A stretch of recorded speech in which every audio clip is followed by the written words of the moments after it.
ఎక్కువ TV shows చేయడానికి reason ఏంటి తేజు? డబ్బులు. అంతే. అన్నిటికీ మీరందరూ మెయిన్ పాయింట్ మర్చిపోతున్నారు. నేను అసలు యాక్ట్రెస్ ఎందుకు అయ్యాను, నేను ఈ ఫీల్డ్ లోకి ఎందుకు వచ్చాను, నేను రోజు ఇప్పుడు కూడా పొద్దున్న లేచి పని ఎందుకు చేస్తానంటే నాకు డబ్బులు కావాలి, నాకు సర్వైవల్, నా ఫుడ్ అండ్ బ్రెడ్ ఇది. చూడ్డానికి చాలా రిచ్ గా ఉన్నా, I know what all struggles I go through కదా. నాకు TV, YouTube, Instagram, cinema, OTT, ఈ డిఫరెంట్ ప్లాట్ఫామ్స్ అన్ని ఇప్పుడు ఉన్నాయి. నాకు అదంతా కాదు, నాకు పని. నువ్వు ఎవరు పని ఇచ్చి నాకు డబ్బులు ఇస్తారంటే ఇప్పుడు స్టార్ మా గానీ, లేకపోతే డిజ్నీ గానీ, డిస్కవరీ గానీ. డిస్కవరీలో ఒక షో చేశా, ఫ్రీ, రూపాయి తీసుకోలేదు. ఎందుకు తెలుసా? ప్రైజ్ మనీ 20 లక్షలు. నా బల్పు చూడు, నేను వెళ్ళి గెలిచేస్తానని. ఎందుకంటే that is the hunger I have for money. And నిజం చెప్పాలంటే నా క్యారెక్టర్ ఎంతమంది ఎవరేమనుకున్నా, నా బ్యాంక్ స్టేట్మెంట్స్ చూపిస్తే నా క్యారెక్టర్ అర్థమైపోతుంది జనాలకి. చిన్నప్పటి నుంచి ఇప్పుడు దాకా ఇంకా సెటిల్ అవ్వలేకపోతున్నానంటే నేను I was not able to do the things that everybody could. నాకు ఏది నిజం అంటే ఇప్పుడు బీబీ జోడి అంత కష్టపడి చేయాల్సిన అవసరం లేదు, కానీ ఎందుకు చేస్తానంటే నాకు కష్టపడ్డం ఇష్టం. అండ్ టీవీ, సినిమా వీటన్నిటిని డిఫరెంట్ ట్రాక్స్ లో వేస్తారు, కానీ for me it's all talent. నేను డాన్స్ చేయగలుగుతాను, యాక్ట్ చేయగలుగుతాను, రియాలిటీ షో చేయగలుగుతాను, హోస్ట్ చేయగలుగుతాను. అంటే నాకే తెలియదు నేను వాట్ ఐ మేడ్ ఫర్. మనందరికి ఒకటి ఉంటది 14 క్రాఫ్ట్ లో ఏదోటి అంటారు కదా, నాకు తెలియదు. నేను ఇంకా ఎక్స్ప్లోర్ చేస్తున్నా. మేబీ 60 ఏళ్ళకి వస్తుందేమో ఫర్ ఎగ్జాంపుల్ నాకు సక్సెస్. You never know. నువ్వు నా స్టార్ యాక్ట్రెస్ అంటే నేను నమ్మలేకపోతున్నాను ఇమేజ్. ఎందుకంటే స్టార్ యాక్ట్రెస్ అంటే నేను టీవీ ఇవన్నీ చేసేదాన్ని కాదు కదా. I would have done 10 films and I continue doing films. అది కొన్ని మధ్యలో కొన్ని వాటి వల్ల ఆగిపోవాల్సి వచ్చింది. అలా ఎలా తెలుస్తుంది చెప్పు? దేని వల్ల దేవి ఆగింది? నాతో పాటు చాలా మంది యాక్ట్రెసెస్ 10-15 ఏళ్ల క్రితం స్టార్ట్ చేశారు. ఐ డోంట్ ఈవెన్ నో వాళ్ళు ఇంకా టీవీలో కూడా పెళ్లి చేసుకుని పిల్లలు కనేసి దే ఆర్ లివింగ్. సో నాకు ఇంకా నేను ఈ రేస్ లో వెనకున్నా ఇంకా రేస్ లో అనేది నా ఫీలింగ్. అంటే ఇంకా బతికి ఉందాం ఎందుకంటే మధ్యలో నేను మానేసి చెక్కేసాను. స్పెయిన్ లో ఉన్నాను, థైలాండ్ లో ఉన్నాను, 6 నెలలు ఇండియా వదిలేసి, నాకేదో వెనకాల బాగా రిచ్ ఫాదర్ ఉన్నావు కటింగ్ లో వెళ్ళి అక్కడ హాస్టల్స్ లో ఇక్కడ అక్కడ. అంటే లైఫ్ ని ఎక్స్ప్లోర్ చేయడం కూడా చాలా important. As an artist explore చేయడానికి వెళ్ళిపోయావా ఇండియన్ వదిలేసి? ఎక్స్ప్లోర్ చేయడానికి వెళ్ళిపోయాను నిజంగా చెప్పాలంటే. ఈ జడ్జ్మెంట్ వల్ల తేజు అంటే ఇది, తేజు అంటే అది అని అన్ని టైటిల్స్ పెట్టేసరికి నేనెవరో తెలియని ప్రపంచానికి వెళ్ళినప్పుడు నాకు అర్థమైంది నేను నిజంగా ఎవరో అని. ఇక్కడ నేనెవరో నాకే చెప్తున్నారు, నాకు తెలీదు నేనేంటో. చిన్న పిల్లని నేను ఇంట్లోంచి what ever I came of and నువ్వు ఇది, నువ్వు అది, నువ్వు క్యారెక్టర్ ఇది అని జనాలు డిసైడ్ చేసి నాకు చెప్తున్నప్పుడు అసలు నేనేంటో తెలుసుకోవడానికి I had to leave India. So I left and I figured out who I am. తీసుకోలేకపోతావా ఏమైనా? నువ్వు ఇంటికి వచ్చి కూర్చుంటే నువ్వు నన్ను ఇంకేం క్వశ్చన్స్ అడగవు, బాగా సానుభూతి చూపించాలి.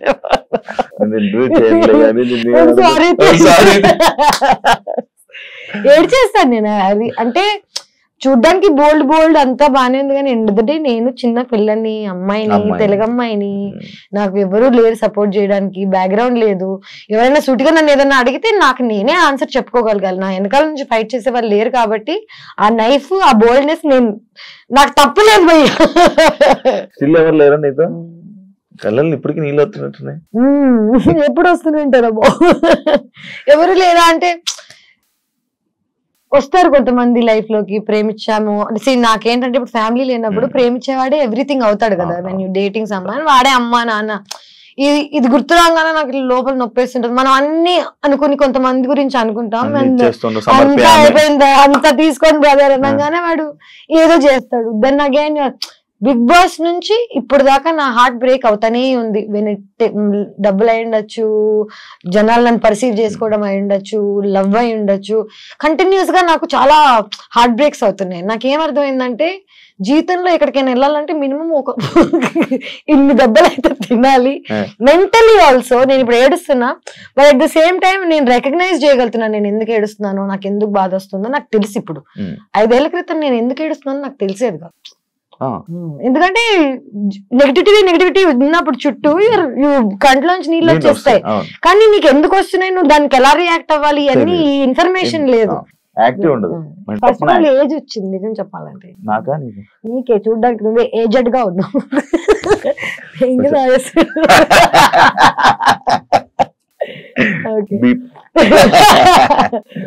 ఎంతమంది డేట్ చేసావు తేజు? నేనా I'm at my 4th now. ఇప్పుడు స్టిల్ ఇప్పుడు డేటింగ్ లో ఉన్నావా? అంటే నేనున్నాను ప్రస్తుతం. ఆయన ఉన్నాడో లేదో తెలియదు నాకు. జనరల్ గా నేను ప్రేమిస్తాను, వాళ్ళు తిరిగి ప్రేమించాలనేది ఎవ్రీ మనిషి కోరిక. కానీ నేను జనాలను ఎప్పుడూ ఒక ఎజెండాతో వీడికి డబ్బులు ఉన్నాయో లేకపోతే వీడి దగ్గర అందం ఉందో ఈ ప్లాన్స్ తో ప్రేమించాను. నాకు తెలియకుండానే నేను ప్రేమిస్తాను. అంటే ప్రేమ అనేది తెలియకుండానే అవుతుంది కదా, తెలిసైతే అది ప్రేమ ఎందుకు అవుతుంది, బిజినెస్ అవుతుంది, వాట్ ఎవర్ అవుతుంది. నేను నా last relationship 1.5 year ago I broke it off. 1.5 year తర్వాత I met someone and సరే మళ్ళీ నా లోపల ఈ హోప్స్ గిప్స్ అన్ని వచ్చాయి, ఎక్సైటెడ్ అని ఇట్లా అనుకునే లోపే వాడు మళ్ళీ నువ్వు యాక్ట్రెస్, నువ్వు బికినీ వేసుకున్నావు. నేను సేమ్ ఫేస్ చేసిన స్ట్రగుల్ మళ్ళీ ఫేస్ అవుతుంటే నాకు ఇంకా అర్థం కావట్లేదు నేను ఏం చేయగలుగుతాను. లైక్ ఇప్పుడు నా లైఫ్ అంతా మార్చేయలేను, సడన్ గా నేను ఇప్పుడు డిఫరెంట్ అమ్మాయి అయిపోలేను, నన్ను నాలా యాక్సెప్ట్ చేసే వాళ్ళు కావాలి. అలా అని ఇప్పుడు నాతో ఉన్న అబ్బాయిని నేను అర్థం చేసుకోగలుగుతాను. ఇంకోటి పాపం మరి జెలస్ గా ఫీల్ అవుతున్నాడు, నేను బికినీ వేసుకున్నానో లేకపోతే నేను ఇన్స్టాగ్రామ్ నాకు ఇంత అటెన్షన్ వస్తుందనో నేను పాపం అర్థం చేసుకోగలుగుతాను. కానీ నేను వాడిని ప్రేమించమని ఫోర్స్ చేయలేను కదా. So right now I really like one guy. Okay, he's from Bombay, but problem is వాడికి నేను ఇష్టమా లేదా అనేది క్లారిటీ వాడికి లేదు.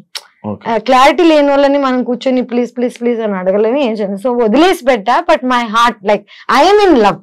దట్స్ ద నువ్వు లవ్ లో నేను లవ్ లో ఉన్నాను. నేనైతే అవుతుంది తర్వాత దేవుడు. ఈ 4 బ్రేకప్ రీజన్ సేమ్ రీజన్ లేదు. 4 బ్రేకప్స్ అని కాదు. I think my biggest breakup was after Bigg Boss only. And longest I dated someone. చిన్నప్పుడు ఒక లవ్ స్టోరీ ఉంటది కదా, దాని లెక్కల్లో అలా కాదు. చిన్నప్పుడు కాకుండా అయితే నిజం చెప్పాలంటే 3 love stories. This is my 3rd one. చిన్నప్పుడు ఏం తెలియని ఏజ్ లో ఒకటి, దాని తర్వాత second one was the biggest, longest 6 years 5 years చేసి ఆల్మోస్ట్ పెళ్లి చేసుకుందామని అనుకుని దాని తర్వాత వాళ్ళు మళ్ళీ. నాకు ఒకటే ఒక ప్రాబ్లం శివ, నా క్యారెక్టర్ ని హనుమంతుడు టైప్ లో నేను చింపేసి ఎలా చూపించగలుగుతాను జనాలకి అనేది ఈజ్ అ వెరీ. నాకు ఎందుకు ఏడుపు కోపం ఎందుకు వస్తాయంటే చూపించలేం మనం. నా అకౌంట్ స్టేట్మెంట్స్ చూపిస్తాను, నేను ఏం చేయలేదని ప్రామిస్ చేస్తాను తప్ప నువ్వు రామ్ గోపాల్ వర్మతో పనిచేసావు, నువ్వేం చేసి ఉండవా, ఇలాంటి క్వశ్చన్స్ రాగానే యు గెట్ సో యాంగ్రీ. నీ లోపల ఉన్న ఒక అమ్మోరు తల్లి లేస్తుంది. సో నా అమ్మోరు లేవంగానే వెంటనే again not dating anyone, not seeing anyone. ఇప్పుడు మన తెలుగులోనే అయితే తెలుగు వాళ్ళ అబ్బాయిలని ఎవరినైనా నార్మల్ డేట్ చేయాలన్నా లవ్ చేయాలన్నా సేమ్ పాయింట్ వస్తుంది. 100% తెలుగు అమ్మాయి, నేను తెలుగు అమ్మాయినే కానీ ఒక తెలుగు ఫ్యామిలీ నన్ను యాక్సెప్ట్ చేయాలి అంటే దే కాంట్. ఎందుకంటే నాలా మాట్లాడి నాలా బట్టలు వేసుకొని నాలా ఉన్న వాళ్ళని I think they have a judgement towards. బట్టల వల్ల, నోరు వల్ల అండ్ ధైర్యం వల్ల.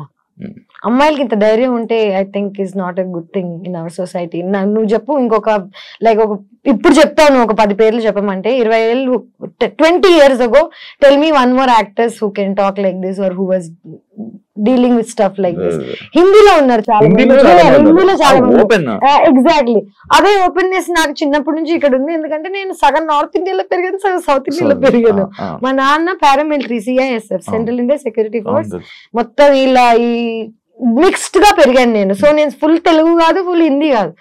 కానీ నా మెంటాలిటీ, నా మైండ్ సెట్ చిన్నప్పటి నుంచి ఆర్మీ బ్యాక్గ్రౌండ్ తో వచ్చింది. I'm very open minded. But world అలా లేదు. ఇప్పుడు మెల్లగా అవుతుందేమో యాక్చువల్లీ చెప్పాలంటే, ఇన్స్టాగ్రామ్ వల్ల, సోషల్ మీడియా వల్ల పీపుల్ ఆర్ యాక్సెప్టింగ్. బట్ నేను I was too much for too early. ఒక 5 ఏళ్ల క్రితం 7 ఏళ్ల క్రితం నేను ఆల్రెడీ ఇలా మాట్లాడుతున్నాను. సో జనాలు రెడీగా లేరు పాపం అప్పటికి. పెళ్లి చేసుకుని పిల్లలు కానీ ఆలోచన ఉందా? ఉంది, 100%. నాకు ఇష్టం పెళ్లి చేసుకోవాలని. కానీ this entire idea of love, family, ఒక కమ్యూనిటీ టైప్ లో ఇప్పుడు నీకు అమ్మ నాన్న ఉన్నారు, నీకు అమ్మ నాన్న ప్రేమ ఏంటో తెలుసు, నీకు నమ్మకం ఉంది. సో నీకు పెళ్లి చేసుకోవడం చాలా ఈజీ. ఎందుకంటే నీకు ఆల్రెడీ సపోర్ట్ ఎలా ఉంటుందో తెలుసు, లైఫ్ ఎలా ఉంటుందో తెలుసు. నాకు తెలీదు. నాకు చిన్నప్పుడే మా మదర్ వాజ్ గాన్. నన్ను ఎవరు పెంచలేదు, నేనే పెంచుకున్నాను. ఆల్మోస్ట్ నాకు 11 ఏళ్ళు ఉన్నప్పటి నుంచి ఇప్పుడు దాకా నాకు ఇది కరెక్ట్, ఇది రైట్, రాంగ్ అని చెప్పేవాళ్ళు లేరు.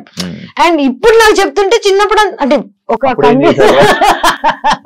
అంటే అప్పుడు పబ్లిక్ గా లేదనుకో. బట్ ఇప్పుడు వచ్చి చెప్పినా రాట్లేగా నాకు ఎవరు చెప్పకండి అంటాను. కానీ నిజంగా అన్ని అడ్వైసెస్ తీసుకుంటాను నేను. అందరు చెప్పింది వింటూనే ఉన్నాను నా లైఫ్ లాంగ్. పెళ్లి I really want to get married one day when I'm excited about it. అంటే నేను ప్రేమించిన వాడిని వీడిని చేసుకుని లైఫ్ హ్యాపీగా ఉండగలుగుతా అంటే హ్యాపీగానే కాదు, వీడితో స్ట్రగుల్ అయినా పర్లేదు, వీడు ఉంటే చాలు అనుకున్న రోజు I will marry, I will have children. అయితే నెక్స్ట్ ఇయర్ అయిపోవచ్చు, లేకపోతే 10 years పట్టచ్చు, యూ నెవర్ నో. సో ఇంకా 10 years బాబు నార్మల్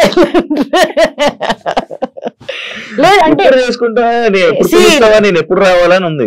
నీకేంటి పెళ్లి ఊరికి పార్టీ కావాలో చెప్పు పుష్ప, నీకు ఊరికి మంట కావాలంటే సాయంత్రం తీసుకెళ్తాను, దానికి నా పెళ్లి చేయాల్సిన అవసరం లేదు. ఇవన్నీ కాకుండా this latest guy that I was dating, first కలిసినప్పుడు ఈ వాజ్ వెరీ, నాకు నీ నవ్విష్టం, నాకు నువ్వు ఎంత ఓపెన్ గా ఉంటావు నచ్చుతుంది ఇది అంటే వావ్ ఫైట్ లైక్ దొరికాడు అనుకున్నాడు. వాడు వెంటనే వాళ్ళు మారిపోయాడు 8 నెలల తర్వాత. నేను ఇలా అంటే ఐ థింక్ అబ్బాయిలకు కూడా వాళ్ళ ఫ్రెండ్స్ వాళ్ళ చుట్టుపక్కల నా గురించి అందరికి ఏం కావాలి, సేఫ్టీ కావాలి. వాళ్ళ అమ్మాయిని ఎవరు జడ్జ్ చేయకూడదు ఒక మాట, కానీ అలా కుదరదు కదా. నేను already I'm set personality, good name తో పాటు బ్యాడ్ నేమ్ 100% వస్తుంది. నాకు లక్కీగా బ్యాడ్ నేమ్ ఎక్కువ ఉంది కాబట్టి పీపుల్ ఆర్ స్కేర్డ్. అండ్ ఇవన్నీ దాటి నన్ను ఎవరైనా ప్రేమించగలిగితే, యాక్చువల్లీ ఇవన్నీ దాటి నన్ను వాడు ప్రేమించగలిగితే పెళ్లి చేసుకుంటాను. ఇంకెవరు ప్రేమించిన హార్ట్ కి నచ్చిన వాళ్ళని చేసుకోకుండా నేను ఇంకా ఏ రీజన్ కి చేసుకున్నా అది 2 weeks 3 weeks కన్నా నాకు తెలుసు కదా నా గురించి. కాదు నాకు తేజ, నాకు నార్మల్ గా అడగారు, నేను తేజు తేజు అని పిలుస్తాను, నాకు అలవాటు. ఫస్ట్ వాళ్ళు ఎవరు అడిగాడు, నాకేమో ప్రాబ్లం చెప్తున్నాను. నీకు ఎంత దూరం ఉన్నా వినిపిస్తాయా, లేకపోతే నువ్వు ఎలా? నాకు చిన్న నేను 2 నెలలు తక్కువ పిల్లని, నెల తక్కువ వాళ్ళు అంటారు కదా, 2 నెలలు తక్కువ, 7 నెలలకు పుట్టాను నేను. సో నా ఫోర్హెడ్ వాట్ ఎవర్ ఇంత ఉండేది ట్రాన్స్ప్లాంట్ చేసిన, వీటన్నిటికి రీజన్స్ ఏంటంటే ప్రీమచ్యూర్ గా పుట్టాను నేను. సో ప్రీమచ్యూర్ గా పుట్టిన వాళ్ళకి జనరల్ గా మూగ వాళ్ళకి లేకపోతే చెవిటి వాళ్ళకి వేరే సెన్సెస్ ఎక్కువ ఉంటాయి. నాకు ఇంట్యూషన్ ఎక్కువ, నాకు దూరం వరకు వినిపిస్తాయి తెలుసా, యూ వోంట్ బిలీవ్ ఇట్. నేను ఇక్కడ కూర్చుని ఉన్నాను అనుకో, పార్క్ లో ఎవడైనా ఏదో మూలలో మాట్లాడుకుంటుంటే వాడు ఏం మాట్లాడుతున్నా నాకు వినిపిస్తుంది. ఇది కర్మ అనుకోవచ్చు, అంటే it's not a good thing. నేను ఎంజాయ్ చేయను దీన్ని. నాకు అన్నెసెసరీగా వాళ్ళ సీక్రెట్స్ వినిపిస్తుంటాయి చాలా మంది. బిగ్ బాస్ హౌస్ లో చూసావా నువ్వు? Actually it's called clairvoyance. It's like a term.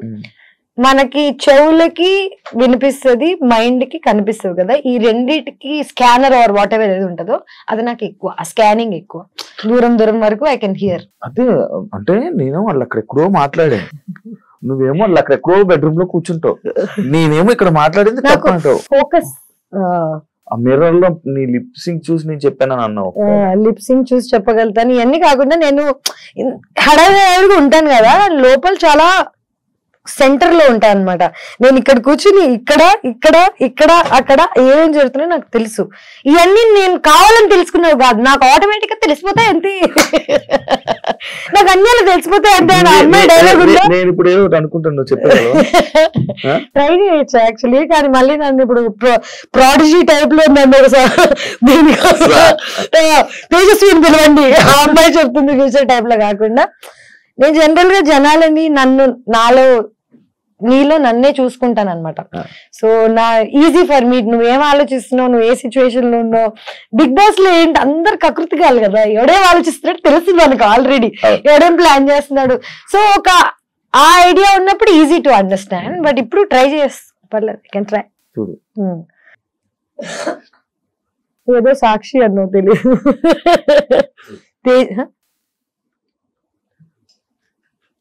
Tejaswi వాళ్ళే సాక్ష్యం బొంగు అన్నా. లేదు, ఇప్పుడు నువ్వు బాగా లిప్ యూజ్ చేయకుండా మాట్లాడడం నేర్చుకున్నట్టున్నావు. అక్కడ ఏంటి తెలుసా, అక్కడ కుక్ ఎమోషన్ లో చెప్పేసేవాడు. లేదు అంటే ఎంత టాలెంట్ అయినా what ever, time to time.